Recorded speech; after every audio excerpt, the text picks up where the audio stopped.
लग चुकी है तलब मंजिल की, खुद को आग में झोंक देंगे। लग चुकी है तलब मंजिल की, खुद को आग में झोंक देंगे। ठोकरें कहती हैं मारा जाएगा, हौसले कहते हैं देख लेंगे, है ना। तो इसी बहुत ही प्यारे से गुड मॉर्निंग जोश भरे थॉट के साथ गाइस मैं छवि आप लोगों का बहुत बहुत स्वागत करती हूँ आपके बहुत ही फेवरेट, बहुत ही प्यारे प्यारे प्लेटफॉर्म किस पर, सरकारी परीक्षा पर। ठीक है, तो जल्दी जल्दी सभी लाइव आ जाओ और क्लास को शेयर करते जाओ। ठीक है, लाइव आ जाओ, 2 ही 3 काम होते हैं आपके क्लास में। आओ, लाइक करो, शेयर करो और जो भी नए हैं प्लेटफॉर्म पे सब्सक्राइब कर लो। ठीक है, तो भाई आज की हमारी बहुत ही प्यारा गुड मॉर्निंग थॉट है। ठीक है, ठोकरें कहती हैं मारा जाएगा और हौसले कहते हैं भाई देख लेंगे, है ना, देख लेंगे लेकिन लड़ेंगे ज़रूर, है ना, जब तक तोड़ेंगे नहीं तब तक छोड़ेंगे नहीं। चलिए, तो गाइज मेरी क्लास होती है रोज़ सुबह 7 बजे। ठीक है, डेली मेरी क्लास होती है भाई सुबह 7 बजे, तो आप लोग सुबह 7 बजे आ जाए करो। ठीक है, डेली मॉर्निंग में 1 मिनट भाई, 1 मिनट, मेरी क्लास डेली होती है वही मॉर्निंग में 7 AM। ठीक है, 7 AM होती है, सुबह 7 बजे रोज आ जाया करो। आज है 13 मई, है ना, 13 मई की आज हम देखेंगे देश दुनिया की चटपटी चटपटी खबरें। ठीक है, क्या क्या चल रहा है देश दुनिया में, और लास्ट तक बने रहेंगे भाई। लास्ट में हम देखेंगे यहाँ पे स्टैटिक जीके। ठीक है, स्टैटिक जीके का भी कम से कम हम यहाँ पे 50-60 पॉइंट्स को कवर करते हैं, तो आप लास्ट तक बने रहेंगे। SSC, railway, banking, state exam, कोई भी एग्जाम हो, हर एग्जाम के लिए मेरी क्लास बहुत इंपॉर्टेंट है। ठीक है, चलिए, तो बिना देरी किए मैं क्लास को स्टार्ट करती हूँ, है ना, बिना देरी किए, क्योंकि भाई देखो टाइम क्या होता है, टाइम बहुत कीमती होता है। ठीक है, बहुत कीमती होता है, तो टाइम 1-1 मिनट कहते हैं ना, बहुत इंपॉर्टेंट होता है। तो टाइम बर्बाद किए हुए बिना जल्दी से चलते हैं फर्स्ट क्वेश्चन। चलो, आप लोग सभी क्या करेंगे, जल्दी जल्दी से क्लास को शेयर कर देंगे। और भाई सभी को गुड मॉर्निंग है, good morning, good morning, good morning, very very good morning, है ना, सभी को गुड मॉर्निंग है, बहुत बहुत स्वागत है सबका। चलिए देखते हैं पद्म भूषण। ठीक है, पद्म भूषण पुरस्कार से सम्मानित पद्म देसाई का हाल ही में, ठीक है, पद्म देसाई का हाल ही में क्या है, मई 2023 में निधन हो गया है। ठीक है भाई, क्या हो गया, निधन हो गया है, मतलब मृत्यु को प्राप्त हो गए हैं। वह किस क्षेत्र से जुड़ी थी।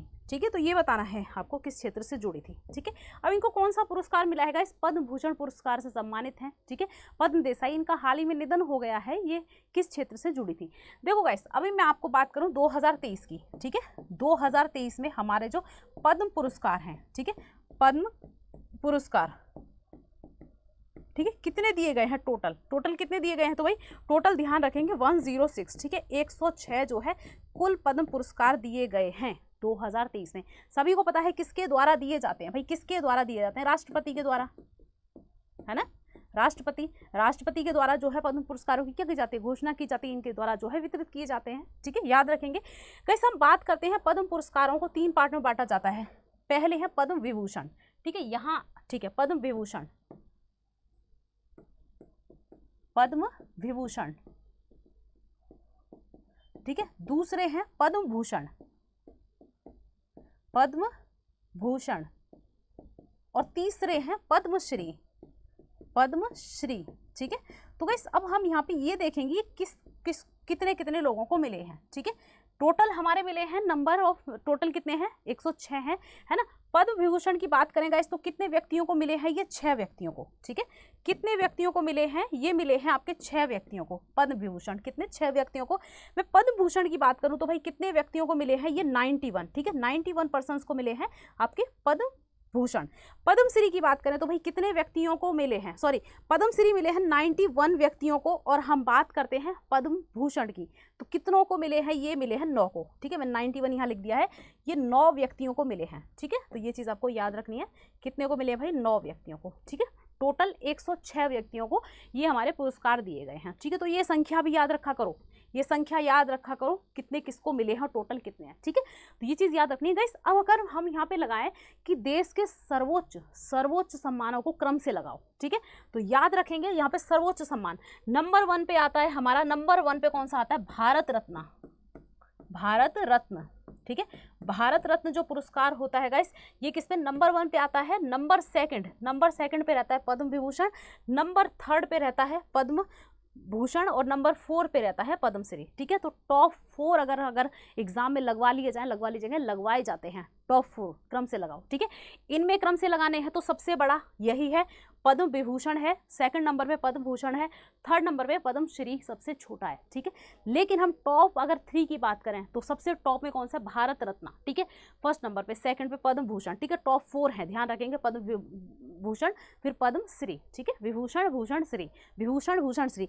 इसको ऐसे भी आप याद रख सकते हो, देखो आप ऐसे भी याद रख सकते हो, विभूषण, विभूषण 4 शब्द आ रहे हैं, विभूषण यानी सबसे लंबा नाम है, 4 शब्द हैं, तो इनमें पद्म पुरस्कारों की बात करें सबसे बड़ा कौन सा हो गया, विभूषण। पद्म पुरस्कारों में, है ना, भूषण में क्या है, 3 शब्द है, तो ये उससे छोटा हो गया, ठीक है, उससे छोटा हो गया। पद्म पुरस्कारों की बात करें, और श्री, श्री में क्या है भाई, एक ही शब्द बच गया है श्री, तो ये उससे छोटा है ना, तो श्री सबसे छोटा हो गया। तो ऐसे आप क्रम से याद रख सकते हो। और भारत रत्न, भारत रत्न क्या है, भारत रत्न, इसमें 5-6 शब्द है, ये सबसे बड़ा हो गया। भारत रत्न तो एक अलग ही पुरस्कार है, वो अलग से ही है, ठीक है। और आपको पता ही है कि आर्टिकल जो 18 है वहां पर क्या कहा गया है, उपाधियों का अंत, है ना।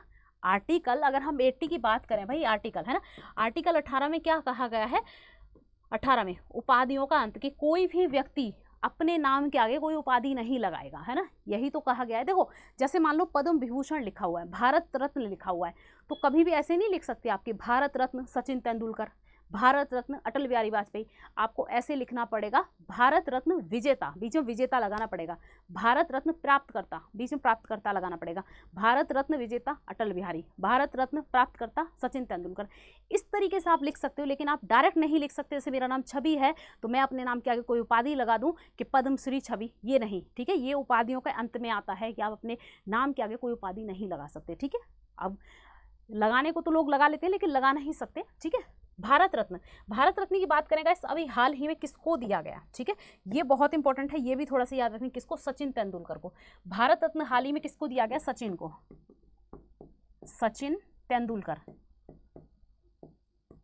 ठीक है। सचिन तेंदुलकर को सभी जानते होंगे, खिलाड़ी हैं, हमारे क्रिकेट खिलाड़ी, इनको दिया गया है गाइस। और भारत रत्न पाने वाले सबसे कम उम्र के जो है क्रिकेट खिलाड़ी हैं सचिन तेंदुलकर, का ध्यान रखेंगे तो पूछ लिया जाए भारत रत्न पाने वाले भारत के सबसे कम एज के जो है क्रिकेट खिलाड़ी कौन से हैं, तो सचिन तेंदुलकर हैं। हाल ही में इनको भारत रत्न से सम्मानित किया गया, ठीक है, तो ये आपको याद रखना है। अब चलो, तो इनका निधन हो गया, कौन है भाई, किसका हो गया इसमें निधन, ठीक है, उसके बारे में हम देखेंगे, हाल ही में किसका निधन हो गया। आंसर नहीं किया किसी ने, किसका निधन हो गया है, जल्दी से आंसर करो, मुझे 1 मिनट दो, पानी पी लो भाई, प्यास लग गया है, ठीक है, आंसर करो जब तक आप लोग। ये टॉप जो है ना पुरस्कार 4, याद रखने, इनके क्रम अक्सर लगवा लिए जाते हैं, अक्सर अक्सर इनका क्रम जो है लगवाने को दे दिया जाता है कि इनका क्रम लगाओ, ठीक है। तो ये टॉप 4 याद रखने भाई। 1 मिनट मुझे दो, बस 1 मिनट, है ना, मैं पानी रखना आज भूल गई हूँ, 1 मिनट दो, जब तक आप इसका स्क्रीनशॉट लो, इसको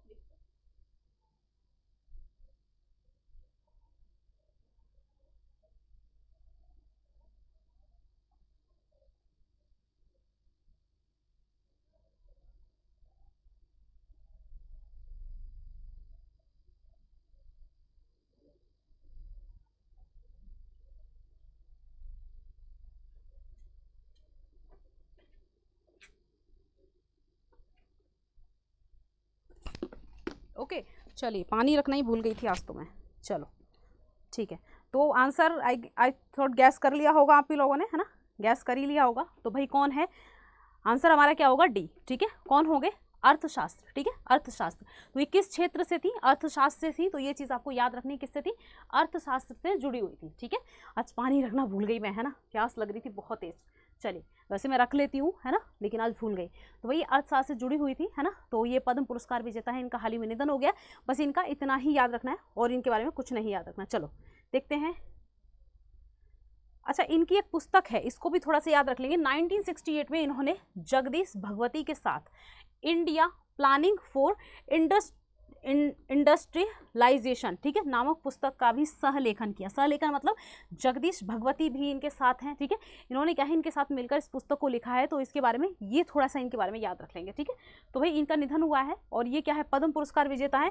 तो पूछ लिया जा सकता है कि ये पुस्तक इनके द्वारा रचित कौन सी पुस्तक है, या पुस्तक का नाम दे देंगे ये किसकी पुस्तक है, ठीक है। चलिए, पूछा जा सकता है। अगला क्वेश्चन देखते हैं भाई, हमारा नेक्स्ट क्वेश्चन, ठीक है। नेक्स्ट क्वेश्चन देखते हैं हम। हैदराबाद के नरसिंगी, ठीक है, हैदराबाद के नरसिंगी में हरे कृष्णा हेरिटेज टावर के लिए 200 करोड़ रुपए की आधारशिला किसने रखी, ठीक है। तो जल्दी से आंसर करेंगे, 200 करोड़ रुपए की आधारशिला किसने रखी, ठीक है, किसने रखी, जल्दी से आंसर करेंगे, किसने रखी, ठीक है। तो हैदराबाद के नरसिंगी में हरे कृष्णा हेरिटेज टावर के लिए 200 करोड़ रुपए की आधारशिला किसने रखी। अब यहाँ से बहुत इंपॉर्टेंट क्वेश्चन क्या बनता है भाई कि नरसिंगी में, कहाँ पर, हैदराबाद के नरसिंगी में हरे कृष्णा हेरिटेज टावर, ठीक है। तो सीधा सीधा क्वेश्चन दे दिया जाएगा कि हरे कृष्णा हेरिटेज टावर कहाँ पर है, ठीक है। हरे कृष्णा हेरिटेज टावर की हाल ही में आधारशिला कहाँ रखी गई है, या ये टावर कहाँ पर है। तो याद रखें कहाँ पर है भाई, हैदराबाद में। हैदराबाद की बात करें तो भाई ये किसके, मूसी नदी के तट पर है, ठीक है। कहाँ पर है, मूसी नदी के तट पर है, जहाँ से बहुत पता नहीं कितनी बार क्वेश्चन बने हैं कि हैदराबाद किस नदी के तट पर है, हैदराबाद किस नदी के तट पर है, तो मूसी नदी, ठीक है। तो ये चीज़ याद रखना है। किसकी, तेलंगाना की कैपिटल है, ये तो सभी को पता होगा, तेलंगाना, ठीक है। तेलंगाना की कैपिटल है। तेलंगाना की स्थापना, ये राज्य कब बनता है भाई, तो ये भी पता होगा आपको कब बनता है, 2014 में, ठीक है। तेलंगाना की स्थापना कब होती है भाई, 2014 में होती है। तो ये चीज़ भी आप याद रखेंगे। चले ओके, भारत का 28वां राज्य बनता है। तो आंसर हमारा क्या होगा, जल्दी से करेंगे तो कितने, 200 करोड़ रुपए की जो है यहाँ पे नींव रखी गई है हाल ही में। तो हमारा आंसर क्या होगा, आंसर होगा हमारा सी, ठीक है। आंसर क्या होगा हमारा सी, तेलंगाना, ठीक है। तेलंगाना के मुख्यमंत्री, भाई नाम से ही पता है हैदराबाद की बात हो रही है, तो तेलंगाना के मुख्यमंत्री ने इसकी जो है हाल ही में नींव रखी है, ठीक है। अब आपका एक होमवर्क है, आपको ये बताना है कि तेलंगाना के प्रेजेंट में सीएम कौन है, ठीक है। ये आपका होमवर्क है। चले, तो भाई ये याद रखना है थोड़ा सा। ओके, देखते हैं आगे चलते हैं। नेक्स्ट क्वेश्चन हमारा थर्ड क्वेश्चन है, हाल ही में किस राज्य ने बच्चों के लिए स्कूल स्वास्थ्य कार्यक्रम डिजिटल स्वास्थ्य कार्ड शुरू किया है, ठीक है। बहुत इंपॉर्टेंट है, बहुत, ठीक है। बच्चों के लिए, ठीक है, बच्चों के लिए स्कूल स्वास्थ्य कार्यक्रम डिजिटल स्वास्थ्य कार्ड किसने हाल ही में जारी किया है, ठीक है। कौन से राज्य ने, जल्दी से बताना है। चलो, तो अब मैं कुछ राज्यों की यहाँ पे कैपिटल्स पे भी चर्चा कर लूँ, क्योंकि जब से आपने एक राज्य की कैपिटल गलत की है तब से मुझे तो वही लगता है कि आप लोग गलत कर देते हो, है ना क्वेश्चन, ठीक है। तो एक बार कैपिटल में कर लेंगे, जब तक आप बताओगे। यूपी की तो सभी को पता है क्या है भाई, लखनऊ। देखो इस पेन को ना पता नहीं क्या बीमारी लग गई। ओके, देखो जो भी क्लास में आए हैं क्लास को ज़्यादा से ज़्यादा शेयर करते जाओ, ठीक है। जो भी क्लास में आए शेयर करते जाओ, बहुत ही प्यारा सा स्वीट सा क्या करो, शेयर कर दो, ठीक है। और सबको गुड मॉर्निंग है, सभी को वेरी वेरी गुड मॉर्निंग है। एक बहुत ही प्यारा प्यारा शेयर कर दो और लाइक कर दो, है ना, विदाउट कंजूसी, गुरु दक्षिणा में एक लाइक करते हुए चले जाया करो, ठीक है। तो याद रखेंगे यहाँ पे उत्तर प्रदेश की कैपिटल क्या है, लखनऊ। आप मुझे बताओ मिजोरम की कैपिटल क्या है, ये आपका होमवर्क है। मिजोरम की कैपिटल क्या है, जल्दी बताओ। एमपी की क्या है भाई, भोपाल, ठीक है। बिहार की पटना, है ना, पटना, ठीक है। तो याद रखेंगे आप। मिजोरम की आप बताएंगे मुझे क्या है, ठीक है। तो कहाँ पर, तो भाई क्या होगा, आंसर होगा उत्तर प्रदेश, ऑप्शन ए, ठीक है। तो आंसर क्या होगा हमारा, ए होगा, उत्तर प्रदेश, ठीक है। तो भाई क्या होगा आंसर, उत्तर प्रदेश होगा, ऑप्शन ए। तो स्कूल स्वास्थ्य कार्यक्रम डिजिटल स्वास्थ्य कार्ड शुरू किस राज्य ने किया है और किसके लिए, बच्चों के लिए उत्तर प्रदेश ने शुरू किया है। ओके गाइस, देखो उत्तर प्रदेश के बारे में आपको याद रखना है, ये गन्ना है ना, गन्ना उत्पादन में हम कहें नंबर 1 उत्तर प्रदेश है। खाद्यान्न, ठीक है, ओवरऑल खाद्यान्न उत्पादन में भी नंबर 1 पे कौन है, उत्तर प्रदेश है, ठीक है। हम बात करते हैं गाइस, ये देखो दुग्ध उत्पादन की अगर हम बात करें, दुग्ध, ठीक है, दुग्ध उत्पादन, ठीक है गाइस, ये अभी तक बहुत सालों से उत्तर प्रदेश नंबर 1 बना हुआ था, ठीक है। लेकिन अभी हाल ही के जो आंकड़ों में ये क्या है, सेकंड नंबर पे आ गया है और फर्स्ट पे कौन चला गया है भाई, राजस्थान, ठीक है। तो ये बहुत इंपॉर्टेंट आंकड़ा है, दुग्ध उत्पादन में फर्स्ट नंबर पे कौन हो गया है, राजस्थान हो गया है, उत्तर प्रदेश सेकंड पे चला गया है। याद रखना है, बहुत ही इंपॉर्टेंट आंकड़ा है, ठीक है। तो ये उत्तर प्रदेश के बारे में आपको याद रखना है, ठीक, ओके। अच्छा, हम बात करते हैं गाइस, यहाँ पर आपको एक मुझे क्वेश्चन का आंसर देना है। आपको ये बताना है चीनी, ठीक है, चीनी उत्पादन में, देखो गन्ना तो उत्तर प्रदेश में होता है, लेकिन चीनी उत्पादन में नंबर 1 राज्य कौन सा है, ये आंसर आप मुझे करोगे, ठीक है। देखो उत्तर प्रदेश में अभी हाल ही में क्या है, टाइगर रिजर्व बनाया गया है, ठीक है, एक बाघ अभ्यारण्य, ठीक है। कौन से नंबर का है बाघ अभ्यारण्य, तो 54। देखो आप गूगल कुछ भी कर लो, कहीं कहीं आपको 53 मिलेगा, कहीं कहीं या 54 मिल जाएगा आपको, ठीक है। लेकिन ये अगर आप काउंट करोगे तो 54 नंबर का है। क्या नाम है, रानीपुर, ठीक है। क्या नाम है भाई, रानीपुर अभ्यारण्य, ठीक है। रानीपुर जो है बाघ अभ्यारण्य कहाँ पर बना है, उत्तर प्रदेश के चित्रकूट, है ना, चित्रकूट करके कुछ जिला है ना, वहीं पर बना है ना, उत्तर प्रदेश के चित्रकूट करके कुछ जिला है, वहीं पर बना है कौन सा, रानीपुर बाघ अभ्यारण्य। तो याद रखेंगे देश का जो है 54वें नंबर का बाघ अभ्यारण्य कौन सा है, रानीपुर, ठीक है। एक हाथी रिजर्व बना है, एक एलिफेंट रिजर्व बना है उत्तर प्रदेश में, क्या नाम है, तराई, तराई हाथी रिजर्व, ठीक है, तराई हाथी रिजर्व, ठीक है। तो ये भी याद रखना है, ये भी कहाँ बना है भाई, उत्तर प्रदेश में बना है, तराई हाथी रिजर्व, ठीक है। तो ये 2 उत्तर प्रदेश में अभी नए बने हैं। चलिए ओके, तो उत्तर प्रदेश सरकार ने हाल ही में बयान के अनुसार शहरी विकास विभाग और लखनऊ स्मार्ट सिटी ने लखनऊ में स्कूल हेल्थ प्रोग्राम नामक एक पायलट प्रोजेक्ट लॉन्च करने के लिए सहयोग किया। कार्यक्रम का उद्देश्य छात्रों के स्वास्थ्य में सुधार करना पायलट परियोजना के एक हिस्से के रूप में 3 स्कूलों में लागू किया गया है, ठीक है।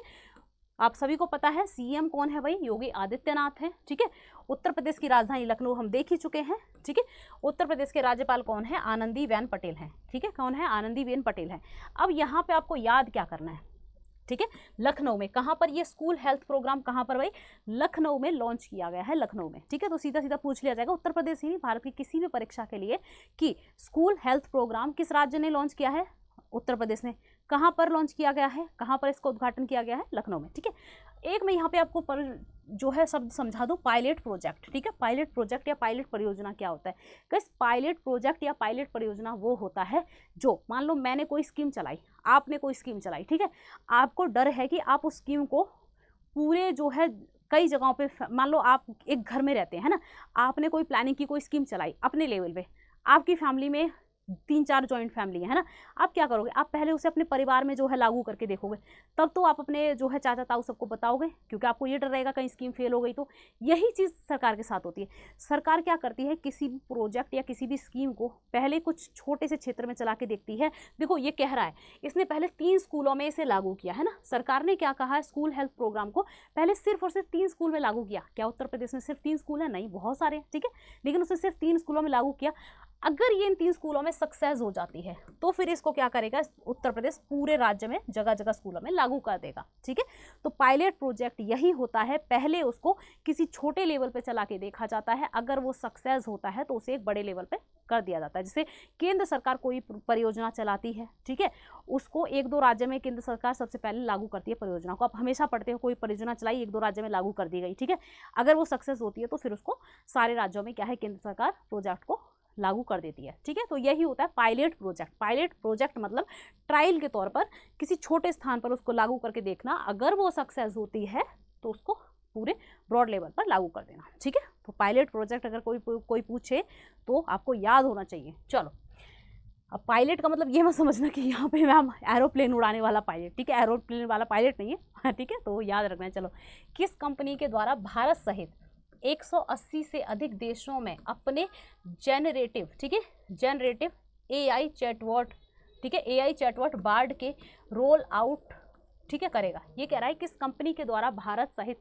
180 से अधिक देशों में अपने जेनरेटिव AI चैटबॉट बार्ड को रोल आउट करेगा, ठीक है। तो ये जल्दी से बताना है, भारत है ना सहित कौन सी कंपनी, ठीक है, कंपनी का नाम पूछा जा रहा है यहाँ पे, थोड़ी सी क्वेश्चन की लैंग्वेज बिगड़ रही है, कौन सी कंपनी के द्वारा, ठीक है, भारत सहित 180 देशों में अपना जो चैटबॉट है उसको बोर्ड को रोल आउट करेगा, कौन सा, ठीक है। चलो, चैटबॉट अभी बहुत ज़्यादा चर्चा में चला हुआ है ना, कितना ज़्यादा जो है चर्चा में चला हुआ है। भारत के द्वारा चैटबॉट जो है कौन सा चैटबॉट यहाँ पे लागू किया गया भारत के द्वारा, कौन सा है, लेक्सी, ठीक है, ध्यान रखेंगे। भारत ने किस चैटबॉट का निर्माण किया है, तो गाइस लेक्सी, ठीक है, लेक्सी का किया है, तो ये लेक्सी याद रखना है। अब मुझे ये लेक्सी, मुझे ये कंपनी का नाम ये नहीं याद आ रहा है, किस कंपनी ने किया है, ये एक डाटा है, आपका होमवर्क है, आप सर्च करेंगे इसको, ठीक है, लेक्सी किस कंपनी ने चैटबॉट जो है शुरू किया भारत में, ठीक। चलिए, तो गाइस ये इसका आंसर क्या होगा, ठीक है, आंसर करेंगे आप लोग, आंसर क्या होगा, तो आंसर होगा हमारा ए गूगल, ठीक है। तो गूगल का है चैटबॉट बार्ड को रोल आउट करेगा, ठीक है, तो गूगल, ठीक। चैटबॉट कुछ नहीं है गाइस, आप इसको चला के देख भी सकते हैं, ठीक है, चैटबॉट को चला के भी दे सकते हैं। ये गूगल का ही एक कहते हैं ना, गूगल का ही AI आधारित, आर्टिफिशियल इंटेलिजेंट आधारित रूप है, ठीक है। जो चीज़ आपको गूगल पे स्लो मिलती है, छोटे लेवल पे मिलती हैं, वो यहाँ पर क्या है, बड़े लेवल पे मिलेंगी और बहुत फास्ट मिलेगी, है ना। गूगल पे आप एक शब्द सर्च करोगे तो 2-4 शब्द उसके आसपास की दे देगा, चैटबॉट पे आप एक शब्द सर्च करोगे तो उसके आसपास की सारी चीज़ें आपको मिल जाएंगी, ठीक है, और बहुत फास्ट काम करता है, ठीक है, चैटबॉट। चलिए, यूज़ करके देखना, इसे बहुत सारे लोग जो है यूज़ भी करते हैं। चलो देखते हैं गूगल के संस्थापक कौन है, लैरी पेज, ठीक है, Sergey Brin, Larry page, Sergey Brin, ठीक है। गूगल मूल संगठन जो है अल्फाबेट इंक, ठीक है, मूल संगठन इसका क्या है, अल्फाबेट इंक है। मुख्यालय माउंट व्यू, ठीक है, कैलिफोर्निया, संयुक्त राज्य अमेरिका में जो है इसका मुख्यालय है गूगल का, ओके। गूगल के सीईओ कौन है? सुंदर पिचाई, ठीक है, जो कि 2 अक्टूबर 2015 से गूगल के, ठीक है, सीईओ सुंदर पिचाई। ये सुंदर पिचाई का नाम यहाँ पे क्यों दे रखा है? क्यों दे रखा है ये कोई बता सकता है? क्यों दे रखा है? ये कहाँ के हैं, किस देश के हैं जो यहाँ पे सुंदर पिचाई का नाम दे दिया गया? चले अगला क्वेश्चन देखते हैं हम 5वां। राष्ट्रीय प्रौद्योगिकी दिवस 2023 कब सेलिब्रेट किया गया? ठीक है, राष्ट्रीय प्रौद्योगिकी दिवस कब सेलिब्रेट किया गया? National technology day 2023। तो भाई कब सेलिब्रेट किया गया? जल्दी से आंसर करो, इसको कब सेलिब्रेट किया गया? चलो क्लास को एक बहुत ही प्यारा सा लाइक और शेयर करते जाएंगे। तो भाई कब किया गया? तो इसको कब सेलिब्रेट किया गया राष्ट्रीय प्रौद्योगिकी दिवस को? तो कब किया गया? ये 11 मई। कब किया गया भाई? 11 मई को इसको सेलिब्रेट किया जाता है, आपको याद रखना है, ठीक है। नेशनल टेक्नोलॉजी डे है ना, 11 मई को सेलिब्रेट किया जाता है। चलो ओके, इसकी थीम देख लेंगे भाई। इसकी थीम क्या है? School to startups igniting young minds to innovate, ठीक है। तो थीम थोड़ा सा याद रख लिया करेंगे, थीम से अक्सर क्वेश्चन बन जाते हैं कि थीम क्या है। चलो, हाल ही में किस देश की लेखिका मारिया स्टेपानोवा, ठीक है, मारिया स्टेपानोवा ने लीपजिंग बुक पुरस्कार 2023 जीता है, ठीक है। लीपजिंग बुक पुरस्कार 2023 जीता है, किस देश की लेखिका ने? जल्दी से आंसर करेंगे, किस देश की लेखिका ने? चले आंसर करो भाई बहुत जल्दी। देखो रूस, रूस की बात करते हैं गाइस, इसकी कैपिटल क्या है? मॉस्को, ठीक है। रूस की कैपिटल क्या है भाई? मॉस्को है। जापान की क्या है? Tokyo, Tokyo. जापान की कैपिटल क्या है? टोक्यो, ठीक है। भारत की सभी को पता ही है, चाइना की क्या है? चीन की बीजिंग, ठीक है। चीन की क्या है भाई? बीजिंग, ठीक है। तो ये चीज थोड़ा सा कैपिटल्स को याद रख लेंगे, ठीक है। रूस में गाइस एक झील है, क्या नाम है? बैकाल, ठीक है, बैकाल। बैकाल झील है रूस में, क्या है? विश्व की, कहाँ की? विश्व की सबसे गहरी, विश्व की सबसे कैसी? गहरी मीठे पानी की झील, विश्व की सबसे गहरी मीठे पानी, कैसी? मीठे या ताजा पानी की झील है, ठीक है, झील है। तो ये चीज़ आपको याद रखना है, विश्व की सबसे गहरी या मीठी या ताज़ा पानी की झील कौन सी है? लेक बैकाल है। कहाँ पे है? रूस में है, ठीक है। ये चीज़ आपको बहुत अच्छा से याद रखना है। रूस की जो सबसे बड़ी नदी है, रूस की सबसे बड़ी नदी, ठीक है, क्या नाम है गाइस? बोल्गा, ठीक है। कौन सी है? बोल्गा क्या है? रूस की सबसे बड़ी नदी है, तो बोल्गा याद रखना है ना। रूस का आधा पार्ट आपको पता ही है कहाँ पर आता है? यूरोप में आता है, आधा आता है एशिया में, इसीलिए यूरेशिया रीजन उसको कहा जाता है, ठीक है। Eurasia reason. और यूरोप और रूस, यूरोप और एशिया को अलग करने वाला पार्ट कौन सा है? एक क्या बोलते हैं, पहाड़ है ना। इसको अलग करने वाला कौन सा पर्वत है? यूराल पर्वत, ठीक है। कौन सा पर्वत है? यूराल, ठीक है। यूराल पर्वत एशिया और किसको? एशिया, ठीक है। एशिया प्लस यूरोप, ठीक है, प्लस यूरोप को अलग करता है, ठीक है, इसकी सीमा बनाता है। और ये क्या है? रूस क्या है? इस एशिया के पार्ट में और इस यूरोप के पार्ट में, दोनों में ही फैला हुआ है, ठीक है। तो यूराल पर्वत, अगर पूछ लिया जाए एशिया का सर्वोच्च पर्वत कौन सा है, सबसे बड़ा पर्वत कौन सा, तो वैसे ये यूराल पर्वत को ही माना जाता है एशिया का सबसे बड़ा पर्वत, ठीक है। तो याद रखेंगे यूराल पर्वत, ठीक है। चलिए ओके गाइस, देखो जापान में बात करें तो एक ज्वालामुखी पर्वत है यहाँ पे, माउंट फ्यूजियामो, ठीक है। माउंट फ्यूजियामो ज्वालामुखी पर्वत है, तो ये याद रखेंगे, ठीक है। तो कुछ नहीं है इससे, तो हमारा आंसर क्या होगा? हम यहाँ पे देख रहे हैं मारिया स्टेपानोवा, ठीक है। ये कौन है हाल ही में, ठीक है। तो इनको लीपजिंग बुक पुरस्कार से सम्मानित किया गया है। किस देश की लेखिका हैं ये, है ना? किस देश की हैं? तो भाई किस देश की है ये? भारत की। किसकी है भाई? भारत की लेखिका है। तो ये चीज़ आपको याद रखनी है, कहाँ की है? भारत की। चलो, मारिया स्टेपानोवा एक प्रसिद्ध रूसी है लेखिका जो बर्लिन में निवास करती हैं, ने 2003 में लीपजिंग पुस्तक पुरस्कार जीता है। सॉरी गाइस, ये कहाँ की हैं? ये रूस की हैं। इसको करेक्ट कर लेंगे, मेरे को पता नहीं कैसे कंफ्यूजन हो गया, है ना। रूस का ही पूरा चर्चा कर रही हूँ और पता नहीं कैसे भारत लगा दिया, ठीक है। रूस की हैं, ठीक है, तो ये याद रखना है, ठीक है। चलिए चलते हैं आगे। लेखिका है रूस की, बस इनके बारे में इतना सा याद रख लेंगे और कोई कुछ याद रखने की जरूरत नहीं है। चलो अगला क्वेश्चन करते हैं, हमारा नेक्स्ट क्वेश्चन है ना। नेक्स्ट क्वेश्चन पे आते हैं भाई। अगला क्वेश्चन का आप लोग आंसर करेंगे। चलिए, भारत और डैश ने 35वें इंडो थाई समन्वित पेट्रोल, ठीक है, कॉर्पेट का आयोजन किया, ठीक है। क्या कॉर्पेट, ठीक है, पेट्रोल कॉर्पेट जो है, इंडो थाई समन्वित पेट्रोल कॉर्पेट का जो है हाल ही में आयोजन किया। मतलब एक एक्सरसाइज कह सकते हैं हम इसको, एक अभ्यास, ठीक है, एक अभ्यास है ना। किसके? भारत और थाईलैंड के बीच, भारत प्लस थाईलैंड, ठीक है। थाईलैंड आपका दक्षिण पूर्व एशियाई कंट्री है थाईलैंड, ठीक है। तो याद रखेंगे, है ना।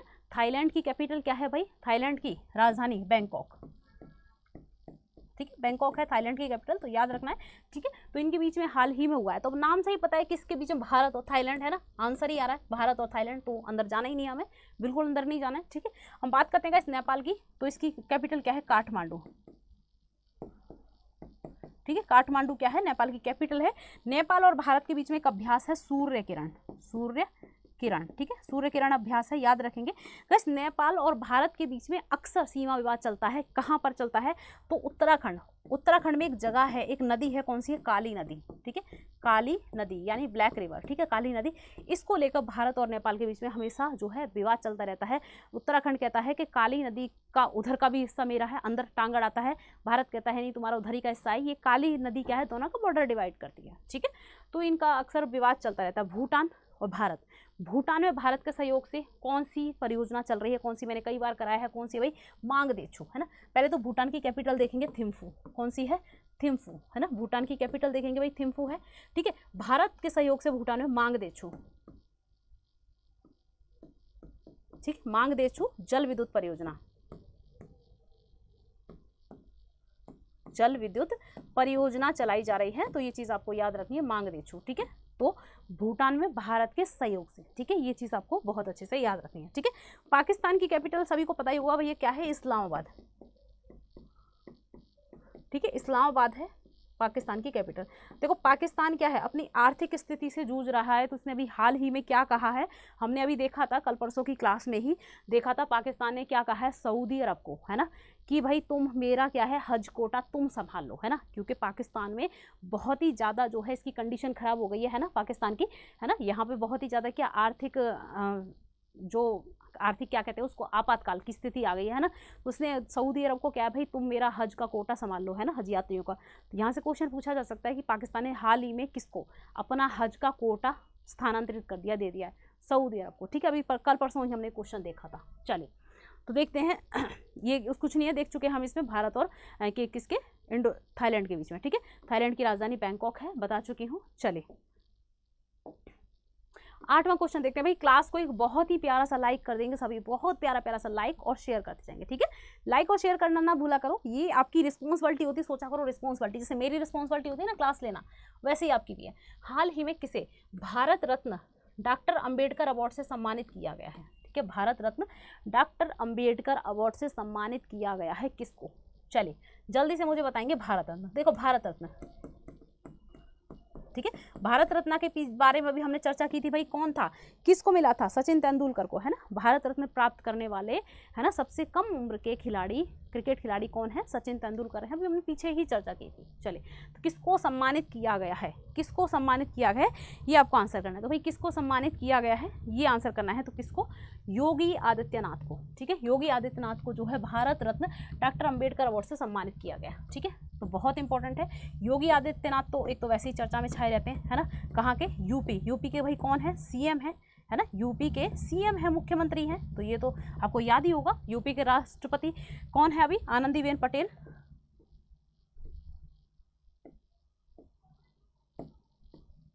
आनंदीबेन पटेल अभी हमने पीछे ही देखा, ठीक है, यूपी की राज्यपाल है, ठीक है। तो ये चीज़ आपको याद रखनी है, ठीक, ओके। गाइस देखते हैं राजनाथ सिंह हमारे कौन है, रक्षा मंत्री, राजनाथ सिंह कौन है, रक्षा मंत्री, राजनाथ सिंह हमारे रक्षा मंत्री हैं, डिफेंस मिनिस्टर। और अमित शाह भाई कौन है, हमारे गृह मंत्री, कौन है, गृह मंत्री, यानी हमारे होम मिनिस्टर, यानी हमारे क्या है, होम मिनिस्टर, ठीक है, हमारे होम मिनिस्टर, ठीक है। तो ये चीज़ आपको याद रखनी है, थोड़ा सा मिनिस्ट्रीज वगैरह को भी याद रखा करो, यहाँ से खूब क्वेश्चन बनते हैं। तो योगी आदित्यनाथ को मिला है भाई, बहुत इंपॉर्टेंट है, उत्तर प्रदेश के मुख्यमंत्री आदित्यनाथ को भारत रत्न अंबेडकर अवार्ड से सम्मानित किया गया है, ठीक है। तो ये चीज़ आपको बहुत अच्छे से याद रखनी है। भारत के पूर्व राष्ट्रपति रामनाथ कोविंद ने मुंबई के श्री षणमुखानंद ऑडिटोरियम में उत्तर प्रदेश के मुख्यमंत्री योगी आदित्यनाथ को भारत रत्न अंबेडकर से सम्मानित किया है, ठीक है, ओके। आदित्य का यह अवार्ड यूपी विधान परिषद सदस्य डॉक्टर लालजी प्रसाद निर्मल ने लखनऊ से आकर ग्रहण किया, ठीक है। तो ये भी पूछा जा सकता है, ये उत्तर प्रदेश की जो है एग्जाम में पूछा जा सकता है कि ये क्या आदित्यनाथ ने ग्रहण किया, नहीं, ये किसने किया, डॉक्टर लाल प्रसाद निर्मल ने, ठीक है, इन्होंने इसको ग्रहण किया, ठीक है। आदित्यनाथ जी यहाँ पे आए नहीं थे ग्रहण करने के लिए, ठीक है, तो इन्होंने उसको ग्रहण किया। जब आपको कोई अवार्ड मिलता है ना, तो आपका कोई भी जिसको आप चाहें, है ना, आपका अवार्ड ग्रहण कर सकता है ना, खासकर फैमिली मेंबर्स ही ग्रहण करते हैं उसको। चलिए देखते हैं, हमारा 9th क्वेश्चन है, हाल ही में किसके द्वारा 27वीं वित्तीय स्थिरता और विकास परिषद को लेकर बैठक का आयोजन किया गया। ठीक है, चलिए जल्दी से आंसर करेंगे, जल्दी से गाइस। अभी आज की क्लास मेरी बहुत फास्ट चल रही होगी, है ना, अभी परेशान हो रहा है कि मैडम ये क्लास इतनी फास्ट क्यों चल रही है। थोड़ी सी मेरी आज तबीयत ठीक नहीं है ना, तो अभी क्या बताएं, मैं थोड़ा सा कोशिश कर रही हूँ चीज़ें आपको देखो, लेकिन मैं एक्सप्लेन जो मुझे करना है मैं पूरा कर रही हूँ, है ना, क्वालिटी में आपको पूरी अच्छी तरीके से ही दे रही हूँ, है ना, लेकिन थोड़ा सा हो सकता है क्लास में जल्दी ख़त्म कर दूँ, है ना, क्योंकि आज मेरी तबीयत भी ठीक नहीं है। चलो कोई बात नहीं, आपको जितना मैं क्वेश्चन कराती हूँ डेली उतना क्वेश्चन पूरे देकर ही जाऊँगी अच्छे से। ठीक है, चलिए तो देखते हैं गाइस, यहाँ पे दे रहा है, हाल ही में किसके द्वारा 27वीं वित्तीय स्थिरता और विकास परिषद को लेकर बैठक का आयोजन हुआ है। ठीक है, किसके द्वारा हुआ है। अब फिर यहाँ पे कुछ मिनिस्ट्रीज दे रखी है ना, तो आपको मुझे बताना है नितिन गडकरी, ये आपका क्वेश्चन है, मैंने बहुत देर से आपसे क्वेश्चन नहीं पूछा। नितिन गडकरी के पास कौन सा मंत्रालय है। ठीक है, निर्मला सीतारमण हमारी वित्त मंत्री है, वित्त मंत्री है ना, ये तो सभी को पता होगा, वित्त मंत्री है, वित्त एवं कॉर्पोरेट मंत्री। राजनाथ सिंह हमारे गृह मंत्री हैं, है ना, और नरेंद्र मोदी तो भैया सभी को पता ही होगा, इनके बारे में बताने की जरूरत नहीं है नरेंद्र मोदी की। आप मुझे बताएंगे कि जो नितिन गडकरी हैं इनके पास कौन सी मिनिस्ट्री है, तो भाई आंसर क्या होगा हमारा, होगा निर्मला सीतारमण। ठीक है, ऑप्शन बी होगा। ठीक है, तो निर्मला सीतारमण। चलिए ओके, केंद्रीय वित्त और कॉर्पोरेट मामलों की मंत्री। देखो क्वेश्चन मैंने अभी आपको पीछे बोला, कॉर्पोरेट मामलों की मंत्री, आपसे पूछ ले जाएगा सीधा सीधा कि वित्त मंत्री कौन है, आपसे पूछ ले जाएगा हमारी कॉर्पोरेट मामलों की मंत्री कौन है। ठीक है, तो याद रखना है, क्वेश्चन को दोनों तरीके से याद रखा करो, एक एक मिनिस्टर के पास कई कई मंत्रालय होते हैं, ये चीज़ आपको याद रखनी है। ठीक है, निर्मला सीतारमण ने 8 मई को नई दिल्ली में, ठीक है, वित्तीय स्थिरता और विकास परिषद FSDC की 27वीं बैठक की अध्यक्षता की। अब यहाँ से बहुत इंपॉर्टेंट क्वेश्चन बनता है कि जो FSDC, ठीक है, यानी वित्तीय स्थिरता और विकास परिषद की बैठक हाल ही में कहाँ हुई है, कहाँ हुई है भाई, दिल्ली में हुई है, न्यू दिल्ली में। ठीक है, ये चीज़ आपको याद रखनी है। चलो, और इसमें कुछ नहीं है जिसने भाग लिया है उन सबके नाम यहाँ पे दे रखे हैं, तो कुछ नहीं है ऐसा, आगे देखते हैं हम, है ना। हमारा 10th क्वेश्चन आता है, हम देखेंगे 10वां क्वेश्चन। महान फुटबॉलर एंटोनियो कार्वाजल का 93 ईयर्स की एज में निधन हो गया है, ये किस देश से संबंधित है, जल्दी से बताएंगे। ठीक है, फुटबॉलर है ये, फुटबॉल खिलाड़ी हैं, क्या नाम है, क्या नाम है, कार्वाजल। ठीक है, एंटोनियो कार्वाजल। ठीक है, फुटबॉल खिलाड़ी हैं एंटोनियो कार्वाजल का 93 ईयर्स की एज में हाल ही में निधन हो गया है, ये किस देश से संबंधित है। ठीक है, जल्दी से आंसर करेंगे किस देश से संबंधित है। चलिए, अच्छा यहाँ पे थोड़ा सा फिर से देखेंगे, यहाँ मैक्सिको की अगर हम कैपिटल की बात करें, कैपिटल्स को देख ले रहे हैं, है ना, आप लोग कहते हो कि मैडम कैपिटल्स करा दिया करो, कैपिटल क्या है, मैक्सिकन सिटी। ठीक है, मैक्सिको की कैपिटल क्या है भाई, मैक्सिकन सिटी। ठीक है, तो मैक्सिकन सिटी क्या है, मैक्सिको की कैपिटल है। बात करते हैं इंग्लैंड की कैपिटल क्या है भाई, लंदन। ठीक है, क्या है, इंग्लैंड की कैपिटल लंदन है। ठीक है, जर्मनी की मुझे बताओ क्या है, बर्लिन। ठीक है, बर्लिन है। चलो फ्रांस की मैं ही बता दे रही हूँ, पेरिस, है ना। अब क्या ही तुमसे पूछें, है ना, क्या ही तुमसे पूछें। ठीक है, चलिए, तो आपको पता ही है गाइस, जो जर्मनी है वहाँ से क्या लिया गया है, आपातकालीन स्थितियाँ, है ना, आपातकालीन जो स्थितियाँ हैं कहाँ से ली गई हैं, जर्मनी से ली गई हैं। फ्रांस से क्या लिया गया है गाइस, स्वतंत्रता, है ना, स्वतंत्रता, एकता और बंधुत्व, है ना, स्वतंत्रता, अखंडता, बंधुत्व, है ना, भाईचारा, कहाँ से लिया गया है, ये फ्रांस से लिया गया है। इसको याद रखेंगे, कुछ देशों से जो प्रावधान लिए गए हैं ना, कहाँ कहाँ से क्या क्या लिया गया है। ठीक है, ब्रिटेन से, इंग्लैंड से, यूके से क्या लिया गया है, क्या लिया गया है, एकता, है ना, हमारी एकल नागरिकता जो कहाँ से ली गई है, ब्रिटेन से ली गई है ना। और क्या बोलते हैं, संसदीय शासन प्रणाली कहाँ से ली गई है, ब्रिटेन से ली गई है। ठीक है, राष्ट्रपति का पद कहाँ से लिया है, राष्ट्रपति का पद नहीं, मतलब जो सर्वोच्च लीडर है हमारे भारत का, जो राष्ट्रपति है, वो ब्रिटेन के राजा के समान उसके अधिकार होते हैं। ठीक है, तो भारत के राष्ट्रपति का जो अधिकार वगैरह हैं वो ब्रिटेन के राजा के समान होते हैं ना। तो बहुत सारी चीज़ें हैं, जैसे हमने अमेरिका से, है ना, USA से हमने क्या लिया, मौलिक अधिकार लिए हैं, सर्वोच्च न्यायालय की स्वतंत्रता ली है, हमारी सर्वोच्च न्यायालय स्वतंत्र न्यायपालिका, है ना, वहीं से ली है। हम बात करें रशिया से, हमने फंडामेंटल ड्यूटीज़ ली हैं, मौलिक कर्तव्य हमारे, है ना। हम बात करते हैं गाइस आयरलैंड की, नीति नीतिशक तत्व लिए गए हैं, है ना। USA से हमारी प्रस्तावना यानी प्रेम्बल का आइडिया यानी विचार लिया गया है। अगर हम भाषा की बात करें, प्रेम्बल यानी प्रस्तावना की लैंग्वेज कहाँ से ली गई है, ऑस्ट्रेलिया से ली गई है ना। और क्या बोलते हैं, संविधान द्वारा स्थापित प्रक्रिया कहाँ से ली गई है? संविधान द्वारा स्थापित प्रक्रिया जापान से ली गई है। विधि का शासन कहाँ से लिया गया है? ब्रिटेन से लिया गया है, ठीक है। और हम बात करते हैं संविधान संशोधन की प्रक्रिया साउथ अफ्रीका से ली गई है ना। कनाडा से क्या लिया गया है भाई? केंद्र और राज्यों के बीच शक्तियों का पृथक जो है विभाजन लिया गया है, संघ और राज्यों के बीच, है ना। और संघ और राज्य में यूनियन की भावना, संघ की भावना, ठीक है। संघ की भावना कहाँ से ली गई है? वो भी कनाडा से ली गई है ना। तो सारे राज्यों का आपको याद रखना है कहाँ से क्या लिया गया है, ठीक है। चलिए, तो भाई हमारा आंसर क्या होगा? ठीक है, हमारा आंसर क्या होगा? मैक्सिको, ठीक है। आंसर होगा मैक्सिको के हैं। हाल ही में इनका निधन हो गया है। फुटबॉलर खिलाड़ी हैं एंटोनियो कार्वाजल, ठीक है। चलिए, ठीक है। इनको कार्वाजाल, जिन्हें क्या है ला लोटा, ठीक है, ला लोटा उपनाम से जाना जाता था। तो इनका बस इतना सा याद रख लेंगे कि अगर आपको कार्वाजाल ना देकर बोल दिया जाए अभी हाल ही में निधन हो गया है फुटबॉलर खिलाड़ी, क्या नाम है उनका? ला टोटा, ठीक है, ला लोटा कह रही हूँ, है ना, ला टोटा, ठीक है। किस देश के हैं? तो इनका उपनाम भी याद रखेंगे, ठीक है। चलिए, ओके, देखते हैं हमारा 11वां क्वेश्चन। यूनेस्को की वर्ल्ड हेरिटेज लिस्ट के लिए शांति निकेतन टेंटेटिव लिस्ट में शामिल हुआ। यह स्थल किस राज्य में स्थित है? तो गाइस शांति निकेतन, ठीक है। शांति निकेतन जो है टेंटेटिव लिस्ट में हाल ही में शामिल हुआ है। ये किस राज्य में स्थित है? किसमें? यूनेस्को की वर्ल्ड हेरिटेज साइट में, ठीक है। वर्ल्ड हेरिटेज साइट की लिस्ट में शामिल हुआ है। किस राज्य में है? गाइस शांति निकेतन से आपको कुछ याद आ रहा है? शांति निकेतन कुछ याद आ रहा है? किसने स्थापना की थी शांति निकेतन? कौन? रविंद्रनाथ टैगोर, रविंद्रनाथ टैगोर, ठीक है। रविन्द्रनाथ टैगोर, या कहीं कहीं आपको ठाकुर भी मिल जाएगा, रविन्द्रनाथ ठाकुर, ठीक है। तो इन्हीं ने स्थापना की थी, ध्यान रखेंगे। शांति निकेतन की कहाँ पर की थी भाई? कहाँ पर? तो पश्चिम बंगाल, ठीक है। कहाँ पर है? पश्चिम बंगाल में है, आपको याद रखना है, ठीक है। इसको हाल ही में यूनेस्को की जो है हेरिटेज, ठीक है, वर्ल्ड हेरिटेज साइट में शामिल कर लिया गया है। भारत के यूनेस्को में कितने स्थल शामिल हैं, ठीक है, याद रखेंगे। अगर हम बात करेंगे इस यूनेस्को की, ठीक है, यूनेस्को में भारत के कितने स्थल शामिल हैं गाइस? अब तक टोटल 40 स्थल शामिल हो चुके हैं, जिसमें से 32 स्थल कैसे हैं? सांस्कृतिक, ठीक है। यूनेस्को की विश्व धरोहर सूची में, है ना, हमारे 40 स्थल हैं। 7 हम बात करें, 7 कैसे हैं? प्राकृतिक, प्राकृतिक यानी नेचुरल, ठीक है, प्राकृतिक यानी नेचुरल, ठीक है। और हमारे 32 सांस्कृतिक हैं, ठीक है। और हमारा एक कैसा है? मिश्रित। एक स्थल कैसा है भाई? मिश्रित, ठीक है। मिश्रित है जो कहाँ पर है? मिश्रित स्थल जो कहाँ पर है? मिश्रित वाला स्थल कहाँ पर है भाई? सिक्किम, ठीक है, सिक्किम में है। तो ये इसको याद रखना है, ठीक है, सिक्किम में है, इसको याद रखना है।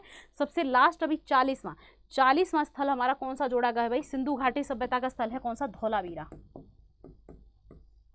ठीक है। हड़प्पन स्थल है, धौलावीरा को हाल ही में जोड़ा गया है।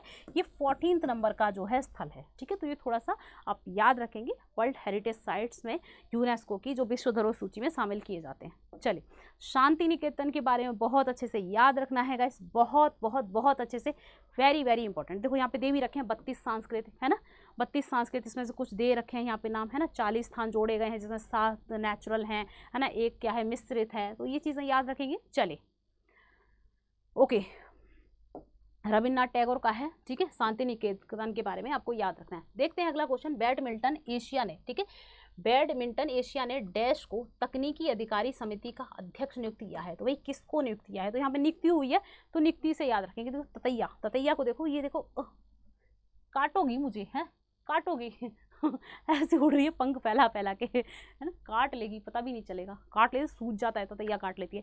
वही क्लास को जल्दी लाइक कर दो, है ना, लाइक्स हमारे बहुत कम रहते हैं, लाइक करो और बहुत शेयर करो, है ना। जो भी नए आए प्लेटफॉर्म पे सब्सक्राइब करते जाओ, लाइक और शेयर करते जाओ, ये काम करते जाया करो। तो भाई किसको? जल्दी से बताएंगे किसकी नियुक्ति की गई है, क्योंकि नियुक्ति से क्वेश्चन है तो बहुत ज़्यादा इसमें डीप नहीं जाएंगे। किसकी नियुक्ति की गई है? तो ध्यान देंगे यहाँ पे किसकी? उमर रशीद की। किसकी की गई भाई? उमर रशीद की, ठीक है। बैडमिंटन एशिया ने उमर रशीद को तकनीकी अधिकारी ततैया समिति का अध्यक्ष नियुक्त किया है, ठीक है, याद रखेंगे। मैंने उसको ऐसे भगाया, मेरी उंगली के बीच में आ गया, बच गई, मैं डंक मार देता। चलिए, तो इसमें कुछ नहीं है और ऐसा कुछ भी है नहीं याद करने को, ठीक है। चले देखते हैं हमारा नेक्स्ट क्वेश्चन। क्वेश्चन हमारे खत्म हो गए। हम आते हैं हमारे प्यारे प्यारे स्टैटिक जीके के पोर्शन पे, ठीक है। अब हम जल्दी जल्दी स्टैटिक जीके देखते हैं और क्लास को क्या है एंड करते हैं, ठीक है। चलिए देखते हैं। असम का अम्बुबाची त्योहार हर साल किस महीने में मनाया जाता है? पहला क्वेश्चन तो यहाँ से यही बनता है कि अंबुबाची त्योहार फेस्टिवल कब मनाया जाता है, कहाँ मनाया जाता है भाई? असम में। कहाँ मनाया जाता है? असम में मनाया जाता है। कब? जून के महीने मनाया जाता है। गाइस देखो बिहू, ठीक है, बिहू फेस्टिवल कहाँ मनाया जाता है? असम में ही। अब ये यहाँ पे ध्यान रखना है, बिहू के नाम से असम में बहुत सारी चीज़ें हैं। बिहू नृत्य, ठीक है, बिहू महोत्सव, बिहू मेला, ठीक है, बिहू को लेके बहुत सारी चीजें हैं, बहुत सारे बिहू बिहू बिहू करके आपको बहुत सारे मिलेंगे, बस बिहू शब्द पकड़ लेना असम का, ठीक है। चले, वंदे मातरम, वंदे मातरम स्रोत गान किसने लिखा? तो ये सभी को पता है भाई, बंकिम चंद्र चटर्जी ने जो है वंदे मातरम को लिखा। किसमें? इनकी कृति थी, क्या नाम था? आनंद मठ, ठीक है, इनकी कृति थी आनंद मठ, है ना, आनंद मठ में इन्होंने वंदे मातरम को लिखा, ये सभी को पता होगा। फीफा के अनुसार गोल पोस्ट की ऊंचाई कितनी होती है? तो ये कितनी? 8 फुट की होती है, ठीक है। फीफा के अनुसार जो गोल पोस्ट है उसकी ऊंचाई कितनी होती है? 8 फुट होती है। चले, द लेजेंड ऑफ लक्ष्मी प्रसाद पुस्तक किसने लिखी? The legend of Lakshmi Prasad book के यहाँ पर राइटर पूछे जा रहे हैं, लेखक कौन है भाई? ट्विंकल खन्ना, ठीक है, ट्विंकल खन्ना। कौन? अक्षय कुमार की वाइफ ट्विंकल खन्ना ने लिखी है द लेजेंड ऑफ लक्ष्मी प्रसाद। चलिए, टी.एच. विनायक राम का संबंध किस वाद्य यंत्र से है? ठीक है, टी.एच. विनायक राम का संबंध तो भैया घटम वाद्य यंत्र से है, ठीक है, घटम वाद्य यंत्र से है, तो ये चीज़ आपको याद रखेंगे, घटम वाद्य यंत्र से। चले, अगला क्वेश्चन देखते हैं हम। ये ततैया ने तो दुखी कर लिया है, अगला क्वेश्चन का भैया आप आंसर करो। चले, नेक्स्ट क्वेश्चन देखते हैं, करेज ऑफ कॉन्विक्शन, ठीक है, courage of conviction and autobiography किस व्यक्ति की आत्मकथा है? मैंने फिर बता रही हूँ, आत्मकथा क्या होती है? खुद ही के द्वारा लिखी जाती है, तो किसकी है? वी.के. सिंह की, ठीक है, याद रखेंगे। Courage of conviction and autobiography किसकी है? वी.के. सिंह की है। सलहेस, ठीक है, सलहेस त्योहार किस राज्य में मनाया जाता है? तो भाई किसमें? बिहार राज्य में मनाया जाता है सलहेस फेस्टिवल, ठीक है, तो याद रखेंगे। बिहार में एक छठ पूजा यहाँ का बहुत फेमस है, छठ पूजा, है ना। एक क्वेश्चन बनता है गाइस छठ पूजा से, अभी एमटीएस, अभी आपके एमटीएस में ही ये पूछा गया है क्वेश्चन 2-3 दिन पहले, है ना। अभी मुझे बताया ना, कृष्ण पंडित ने ही आई थिंक बताया था कि मैम ये क्वेश्चन पूछा गया था कि किस देवता, है ना, किस देवता को समर्पित है? तो भाई ध्यान रखेंगे किसको? सूर्य देवता को, ठीक है, सूर्य देवता, सूर्य देवता की पूजा की जाती है यहाँ पर छठ पूजा में, ठीक है, तो ये चीज़ आपको याद रखनी है। और ये क्वेश्चन यही नहीं, ये बहुत बार पूछा गया, अभी आपको जो CHSL निकल के गया ना, वहाँ पे भी पूछा गया था, SSC का फेवरेट क्वेश्चन है, ठीक है। चलो, वनडे एग्जाम्स का कुल मिला के फेवरेट क्वेश्चन है। तमिल समर देव मुरुगन की पूजा, ठीक है, तमिल समर देव मुरुगन की पूजा समारोह के दौरान भक्तों द्वारा कौन सा नृत्य प्रस्तुत किया जाता है? ठीक है, तो गाइस यहाँ पे जो है मुरुगन भगवान है, इनकी पूजा के समय भक्तों द्वारा कौन सा नृत्य पेश किया जाता है? तो भाई कौन सा है? कावड़ी अट्टम, ठीक है, कावड़ी अट्टम, तमिल क्षेत्र में होता है ये नृत्य कावड़ी अट्टम। अब तमिलनाडु का क्लासिकल डांस आप मुझे बताओगे कमेंट बॉक्स में क्या है, ठीक है। 8 प्रकार के क्लासिकल डांस हैं, कौन सा है तमिलनाडु का क्लासिकल डांस, ये आप बताओगे। चलो, भारत का राष्ट्रीय खेल दिवस किस दिन मनाया जाता है? तो भाई 29 अगस्त को, है ना। भारत का जो है राष्ट्रीय खेल दिवस कब सेलिब्रेट किया जाता है? तो 29 अगस्त को। आप मुझे बताओगे कमेंट बॉक्स में कि तमिलनाडु का क्लासिकल डांस कौन सा है। अरे भैया हट जाओ, है ना, काट के ही मानोगी, ये मेरे काटे बिना ना मानेगी नहीं मुझे, किसी वहीं पे उड़ी पड़ी है। चलो, लाहो, लाहो किस राज्य का लोक नृत्य है? तो भाई किसका है? मेघालय का, ठीक है। लाहो किस राज्य का लोक नृत्य है? तो भाई किसका है? मेघालय का है लाहो। चलिए गाइस, मेघालय में ही आपको पता है जो जीवित जड़ों, है ना, जीवित जड़ों वाले पुल बनाए जाते हैं मेघालय में ना। एक जो है वहाँ पे एक रबड़ प्लांट पाया जाता है, उसकी जड़ों से वहाँ के लोग क्या है, वहाँ पे पुल बनाते हैं। तो पूछा जाता है कि लिविंग रूट ब्रिज, है ना, लिविंग रूट ब्रिज, जीवित जड़ों वाला पुल किस राज्य में है? तो मेघालय में है, आपको याद रखना है। चलो, पंजाब केसरी, पंजाब केसरी किसे कहा जाता है? भाई लाला लाजपत राय को। केसरी का मतलब क्या होता है? ठीक है, केसरी। अब ये मत कहना मैडम केसरिया तेरा रंग है पिया, है ना, वो गाना है ना, केसरिया तेरा रंग है पिया, रंग जाऊं मैं जो हाथ लगा दूं, है ना, वो वाला नहीं। केसरी मतलब यहाँ शेर की बात हो रही है, शेर, ठीक है, से है। तो पंजाब का शेर या शेर ए पंजाब आदि नामों से किसको जाना जाता है? भाई लाला लाजपत राय, ठीक है। पंजाब केसरी या पंजाब का शेर या शेर ए पंजाब पूछ लिया जाए तो लाला लाजपत राय, ठीक है। केसरी का मतलब शेर होता है। सांडर्स की हत्या किसने की? तो भाई भगत सिंह ने, ठीक है। सांडर की हत्या किसने की? भगत सिंह ने की, सांडर्स की। 1857 के विद्रोह में किसने अपना बलिदान सबसे पहले दिया? तो सभी को पता है भाई किसने? मंगल पांडे ने, ठीक है, मंगल पांडे ने सबसे पहले बलिदान दिया, ये तो सभी को पता ही होगा। भारत की पहली महिला राज्यपाल कौन थी? तो भाई कौन थी? सरोजिनी नायडू, है ना। और किसी राज्य की पहली महिला राज्यपाल किसकी थी? उत्तर प्रदेश की, यूपी की, है ना, सरोजिनी नायडू। तो ये भी आपको याद रखना है, उत्तर प्रदेश की। अब आपके लिए क्वेश्चन यहाँ पे देती हूँ, सरोजिनी नायडू ने भारत के किस अधिवेशन, किस कांग्रेस अधिवेशन की अध्यक्षता की, ये आपको बताना है। सरोजिनी नायडू ने किस कांग्रेस अधिवेशन की अध्यक्षता की, ठीक है। कब होता है कांग्रेस अधिवेशन और किस जगह पे होता है, ये आपको बताना है। आप सभी को पता है कि पहली महिला कांग्रेस अध्यक्ष नैनी बेसेंट थी 1917 के कलकत्ता अधिवेशन में, ठीक है। लेकिन पहली भारत की महिला जो थी, पहली भारतीय महिला जिन्होंने कांग्रेस अधिवेशन की अध्यक्षता की थी, सरोजिनी नायडू थी। कब की थी, ठीक है, ये आपको बताना है। चलिए, माउंट एवरेस्ट पर 2 बार चढ़ने वाली पहली महिला कौन थी, तो संतोष यादव, ठीक है, याद रखेंगे, संतोष यादव।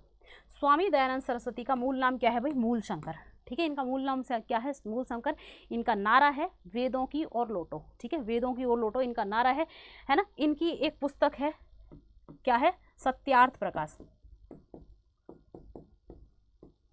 ठीक है, सत्यार्थ प्रकाश इनकी एक पुस्तक है, ये भी आपको याद रखना है।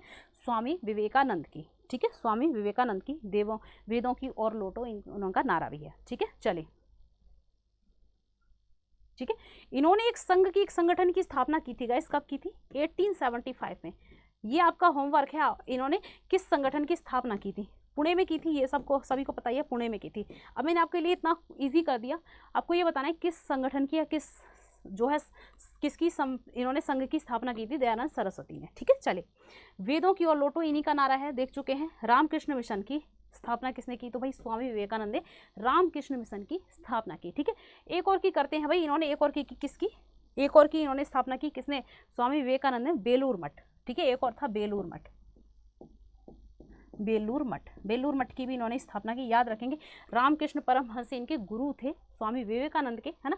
तो ये तो अपने पढ़ा ही होगा भाई, ये चीज़ें तो पढ़ी होंगी, है ना। चलिए, तो गाइस यहीं पे होती है हमारी क्लास एंड, है ना, यहीं पे क्लास एंड होती है। और जो मैंने आपसे क्वेश्चन पूछे हैं ना, वो आप कमेंट बॉक्स में जरूर बताएंगे, ठीक है। चलिए, ऐसे क्वेश्चन से मुंह ना छुपाया करो। जिसने भी सब्सक्राइब नहीं किया, करके और क्या करोगे, बेल आइकन को प्रेस कर लो, ठीक है। एक बहुत ही प्यारा सा लाइक कर दो, एक बहुत ही स्वीट सा शेयर कर दो, ठीक है। लाइक और शेयर करा करो बहुत मजे से, ठीक है। 3 प्लेटफॉर्म है गाइस हमारे, आप इनको सब्सक्राइब कर लेंगे। सरकारी परीक्षा स्टेट एग्जाम, सरकारी परीक्षा डिफेंस एग्जाम और सरकारी परीक्षा ऑफिशियल, जहाँ मेरी क्लास चल रही है, ठीक है। तो आप जिसने भी सब्सक्राइब नहीं किया कर लेंगे, शेयर करेंगे ज़्यादा से ज़्यादा। और ये हमारा टेलीग्राम ग्रुप है गाइस, इसको आप ज्वाइन कर लेंगे, ठीक है। किसी भी PDF वगैरह के लिए क्विज वगैरह यहाँ पे चलाए जाते हैं, तो आप इसको ज्वाइन कर लेंगे, ठीक है, टेलीग्राम चैनल को याद से। चलिए, देखो ये आज पीछे ही पड़ गई है ततैया मेरे, है ना। चलो, तो गाइस उम्मीद करती हूँ क्लास आप लोगों को अच्छी लगी होगी, है ना, क्लास अच्छी लगी होगी। और अगर क्लास अच्छी लगी है तो क्लास को क्या करोगे, ज़्यादा से ज़्यादा शेयर करोगे, ठीक है। ज़्यादा से ज़्यादा शेयर करो, है ना, लाइक करो, शेयर करो। और भाई एग्जाम जो भी दे रहे हैं, एग्जाम में लगे रहो अच्छे से, अपनी हेल्थ का भी ध्यान रखो, है ना। खाओ पियो, मस्त रहो, बिंदास रहो, मज़े में रहो, है ना। और क्या, और जो भी मैंने क्वेश्चन पूछे उनका आंसर कमेंट बॉक्स में ज़रूर देना, है ना। क्लास के नीचे कमेंट बॉक्स में भाई आंसर किया करो, कुछ भी, है ना। कोई आपका क्वेश्चन है, कुछ भी क्वेश्चन पूछना है, वो भी कमेंट बॉक्स में नीचे करा करो, क्वेश्चन पुटअप किया करो, ठीक है। चलिए, तो गाइस मिलते हैं कल इसी टाइम सुबह 7 बजे की क्लास में। जब तक के लिए मैं अच्छा भी आप लोगों से विदा लेती हूँ। आप उम्मीद करती हूँ आप मेरी क्लास को बहुत अच्छे से शेयर करेंगे। Okay, bye bye, take care, जय हिंद, जय भारत।